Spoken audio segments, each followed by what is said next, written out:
Class B airspace is the busiest airspace that we as remote pilots might have to operate in.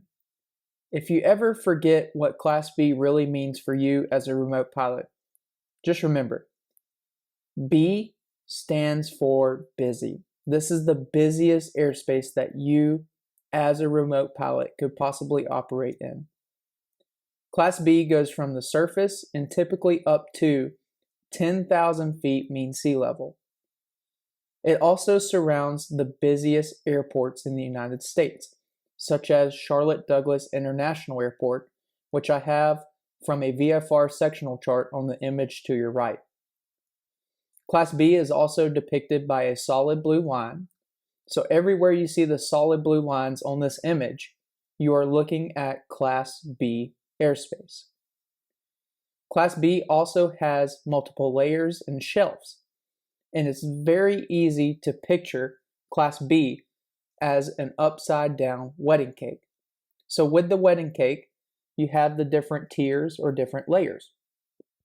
Class B has the same different tiers and different layers, except now you just flip the wedding cake over and you have the framework of Class B airspace.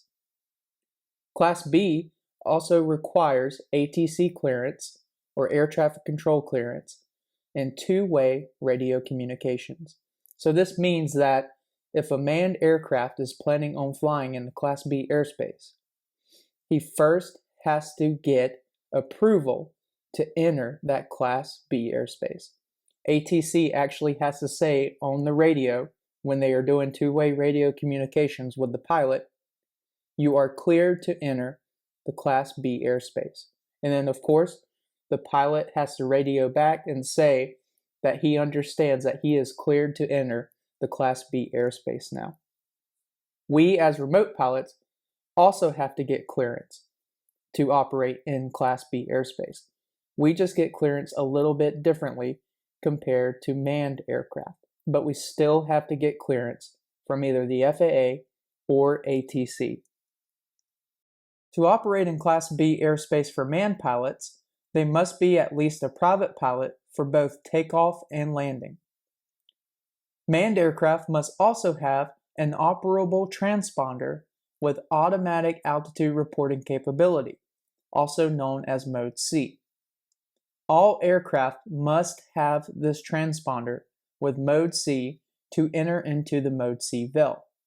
So on the image to my bottom right, that is an example of what a transponder looks like. It's simply a device that is installed in a manned aircraft that gives the pilot the ability to show their altitude to air traffic control before they enter into that Mode C veil, which is at the image on the top right from a VFR sectional chart. But you need to know that as a remote pilot, this is not required of you. You do not have to have a transponder built into your unmanned system. It's not a requirement. This is just for manned pilots.